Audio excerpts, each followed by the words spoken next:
Hello बच्चों, अब तक हमने आहार नाल के विभिन्न भागों के बारे में पढ़ा। अगर हम उन्हें एक बार रिवाइज करें तो हमने सबसे पहले आहार नाल के विभिन्न भाग, उसके बाद भागों की सामान्य संरचना और उनके कार्य, जिसमें हमने मुख की संरचना के बारे में पढ़ा, मुख के अंदर दांत जो हैं उनकी संरचना के बारे में पढ़ा, ग्रहणी की संरचना के बारे में पढ़ा, आमाशय की संरचना के बारे में पढ़ा, आमाशय के बाद आंत्र के बारे में पढ़ा। विभिन्न भागों की संरचना पढ़ने के बाद अब अगली स्टेप में आगे वाली जो कड़ी है उसमें हम पढ़ेंगे पाचन ग्रंथियां। मनुष्य के पाचन तंत्र में 3 प्रकार की ग्रंथियां पाई जाती हैं: लार ग्रंथियां, यकृत और अग्नाशय। लार ग्रंथियां मुख गुहा में खुलती हैं। 3 प्रकार की लार ग्रंथियां होती हैं: कर्णपूर्व ग्रंथि, जिसको पैरोटिड ग्रंथि कहा जाता है, इसके अलावा अधोजीवा ग्रंथि या सब लिंगुअल ग्रंथि, और तीसरी अधोजंब ग्रंथि या सब मैक्सिलरी या मैंडिबुलर ग्रंथि। चित्र में हम देख सकते हैं कि लार ग्रंथियों की क्या स्थिति है। कर्ण के मूल से आगे स्थित है ग्रंथि, उस ग्रंथि को हम कर्णपूर्व ग्रंथि या पैरोटिड ग्रंथि कहते हैं। और इसी ग्रंथि में जब सूजन आ जाती है तो उसे हम मम्स या गलसुआ कहते हैं। इसके अतिरिक्त अन्य जो ग्रंथि हैं उनकी पोजीशन देख सकते हैं। जो जबड़े के नीचे स्थित ग्रंथि है उसे अधोजंब ग्रंथि या सब मैक्सिलरी ग्रंथि कहते हैं। जो ग्रंथि जीवा के नीचे स्थित है उसे अधोजीवा ग्रंथि या सब लिंगुअल ग्रंथि कहते हैं। ये 3 प्रकार की ग्रंथियां हैं जो लार स्रावित करती हैं और लार की सहायता से भोजन का पाचन और अन्य क्रियाएं होती हैं। ये ग्रंथियां बहिस्रावी होती हैं, यानी नलिका युक्त ग्रंथियां हैं। लार ग्रंथियों से उत्पन्न होने वाला स्राव क्षारीय प्रकृति का होता है, जो क्षारीय तरल, श्लेष्मा युक्त, जल युक्त होता है, तथा इसमें 2 प्रकार के विशिष्ट एंजाइम पाए जाते हैं, लाइसोजाइम और टाइलिन। लाइसोजाइम एंजाइम इस प्रकार का एंजाइम है जो जीवाणुनाशक होता है, यानी भोजन के साथ में जो जीवाणु आ जाते हैं उन्हें नष्ट करने के लिए लाइसोजाइम एंजाइम सक्रिय होता है और उन्हें नष्ट करता है।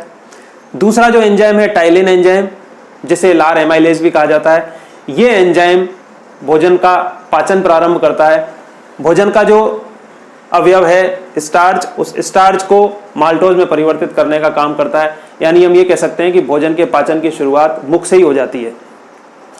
इसके अतिरिक्त लार एक लसलसा पदार्थ है, चिकना पदार्थ है, जिसके कारण भोजन को चबाने में आसानी रहती है, भोजन को निगलने में आसानी रहती है।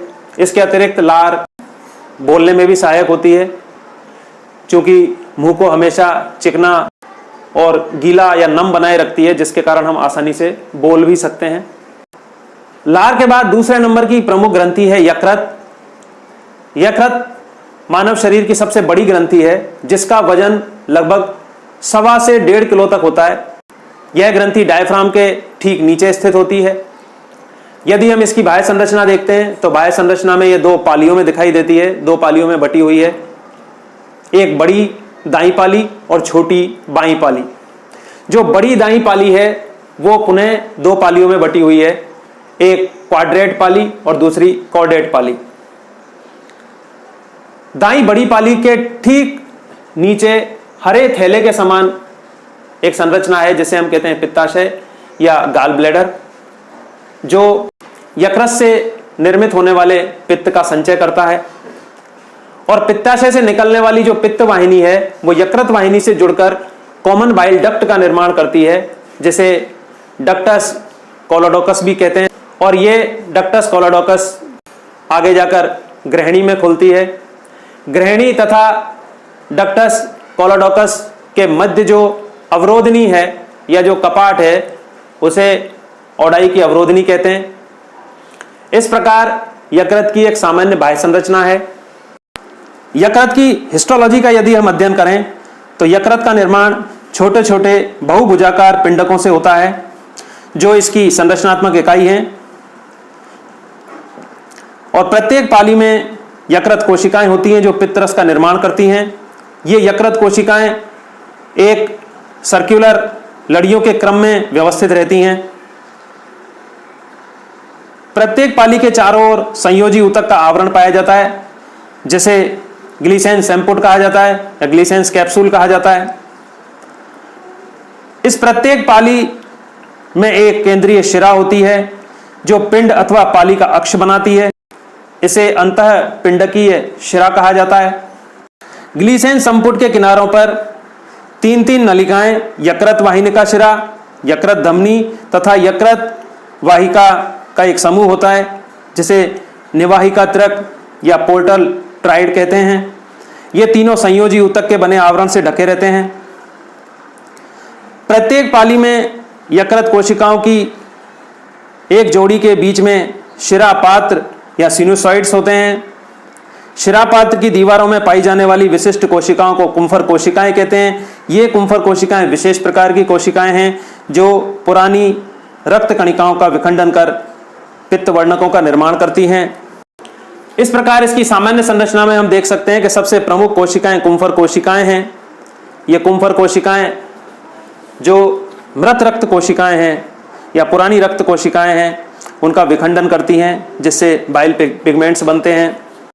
अब यदि हम यकृत के कार्यों की बात करें तो यकृत एक विशिष्ट प्रकार की और एक बहुत ही महत्वपूर्ण ग्रंथि है जो पित्त का संश्लेषण भी करती है, इसके अलावा अन्य कार्य करती है।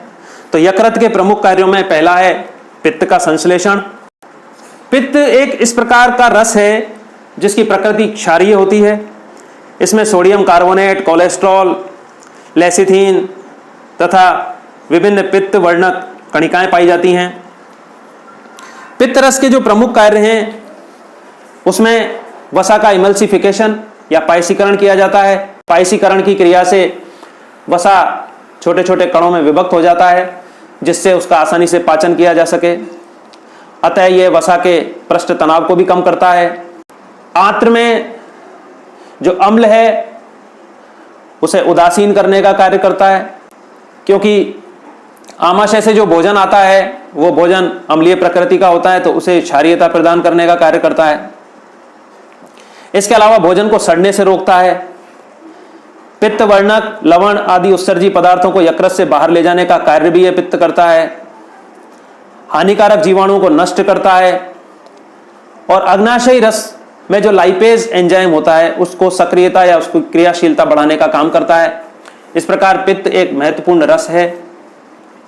पित्त रस के अतिरिक्त यकृत वसा तथा विटामिन का संचय करता है। यकृत कोशिकाएं ग्लूकोज को वसा में भी बदलती हैं, उसका संचय करती हैं। इस प्रकार ये विटामिन का भी संग्रहण करती हैं। भ्रूणीय अवस्था में यकृत आरबीसी का निर्माण भी करता है और वयस्क अवस्था में कुम्फर कोशिकाएं निष्क्रिय व मृत आरबीसी को पचाकर हीमोग्लोबिन का विखंडन करती हैं जिससे बाइल पिगमेंट्स का निर्माण होता है। यकृत ग्लाइकोजन के रूप में ग्लूकोज का संचय भी करता है। रुधिर में ग्लूकोज की मात्रा अधिक हो जाने पर यकृत कोशिकाएं ग्लूकोज को ग्लाइकोजन में बदलती हैं। इस क्रिया को ग्लाइकोजेनेसिस कहते हैं। रुधिर में जब ग्लूकोज की कमी होती है तो संचित ग्लाइकोजन ग्लूकोज में बदला जाता है जिसे ग्लाइकोजिनोलाइसिस कहते हैं। इसके अतिरिक्त यकृत कोशिकाएं एमिनो एसिड्स, वसीय अम्ल, ग्लिसरॉल इनसे ग्लूकोज का निर्माण भी करती हैं जिसे ग्लूकोनियोजेनेसिस कहा जाता है। ग्लूकोज की अत्यधिक कमी हो जाने पर ग्लूकोनियोजेनेसिस की क्रिया होती है। यकृत द्वारा आंत में निर्मित विषैले पदार्थों का विषहरण किया जाता है जिसे डिटॉक्सिफिकेशन कहते हैं। मेटाबॉलिज्म के दौरान प्रूसिक अम्ल का डिटॉक्सिफिकेशन भी यकृत के द्वारा किया जाता है। इसके अतिरिक्त जीवाणुओं का भक्षण फेगोसाइटोसिस की क्रिया द्वारा किया जाता है। डीएमिनेशन की क्रिया भी यकृत से होती है। एमिनो अम्ल को यकृत कोशिकाएं ग्रहण करके उनका पायरुविक अम्ल तथा NH3 में विखंडन कर देती हैं। इस क्रिया को डीएमिनेशन कहते हैं। यकृत में यूरिया का संश्लेषण भी होता है। अमोनिया को यकृत कोशिकाएं कार्बन डाइऑक्साइड से संयोजित करके सामान्य यूरिया का निर्माण करती हैं। इसके अलावा यकृत कोशिकाएं हेपेरिन नामक प्रोटीन का निर्माण करती हैं जो एंटी कोएगुलेंट या प्रतिस्कंदकारी पदार्थ है। यकृत कोशिकाएं रक्त प्लाज्मा को प्रोथ्रोम्बिन तथा फाइब्रोनोजन नामक महत्वपूर्ण प्रोटीन का निर्माण कर उन्हें संग्रहित करती हैं। तो यकृत एक अत्यधिक महत्वपूर्ण ग्रंथि है। यह अकार्बनिक पदार्थों का संचय भी करता है। एल्ब्यूमिन के संश्लेषण में भी सहायक होता है। और एक महत्वपूर्ण कार्य है, यकृत लिम्फ के निर्माण का महत्वपूर्ण स्थान है, ताप नियंत्रण का भी प्रमुख केंद्र है। इस प्रकार हम कह सकते हैं कि यकृत एक प्रमुख पाचक ग्रंथि है और पाचक ग्रंथि के अतिरिक्त विभिन्न उपापचयी क्रियाओं में भी यकृत का महत्वपूर्ण योगदान होता है। तीसरी महत्वपूर्ण ग्रंथि जो पाचन ग्रंथि भी है और अन्य कार्यों में भी योगदान देती है, तो तीसरी महत्वपूर्ण ग्रंथि है अग्नाशय ग्रंथि। यह दूसरी सबसे बड़ी पाचक ग्रंथि है। अग्नाशय बहिस्रावी तथा अंतःस्रावी दोनों प्रकार से कार्य करती है। इसका बहिस्रावी भाग पाचन क्रिया में योगदान देता है। अग्नाशय ग्रंथि अनियमित आकार की कोमल गुलाबी रंग की चपटी संरचना है जो ग्रहणी की दोनों भुजाओं के मध्य में स्थित होती है। अग्नाशयी कोशिकाओं के बने अनेक पिंड होते हैं जिन्हें एसिनाई कहा जाता है। अग्नाशय से निकलने वाली नलिका ग्रहणी की दूरस्थ भुजा में खुलती है। अग्नाशय की कोशिकाएं अनेक एंजाइम युक्त पाचक अग्नाशयी रस का निर्माण करती हैं। अग्नाशयी पिंडकों के बीच बीच में विशिष्ट कोशिकाओं का समूह पाया जाता है जिसे लैंगरहैंस की दीपिकाएं कहा जाता है। यह अंतःस्रावी प्रकार का होता है। लैंगरहैंस दीपिकाओं में 3 प्रकार की कोशिकाएं होती हैं, अल्फा कोशिकाएं, बीटा कोशिकाएं और गामा कोशिकाएं। इसके अंतःस्रावी भाग का अध्ययन हम अंतःस्रावी तंत्र के अंतर्गत करेंगे। यहाँ हम मुख्य रूप से यही बात करेंगे कि अग्नाशयी रस में विभिन्न प्रकार के पाचक एंजाइम होते हैं जो वसा के पाचन में महत्वपूर्ण योगदान देते हैं। इस प्रकार मानव पाचन तंत्र में विभिन्न प्रकार की ग्रंथियां विभिन्न प्रकार के कार्य करती हैं।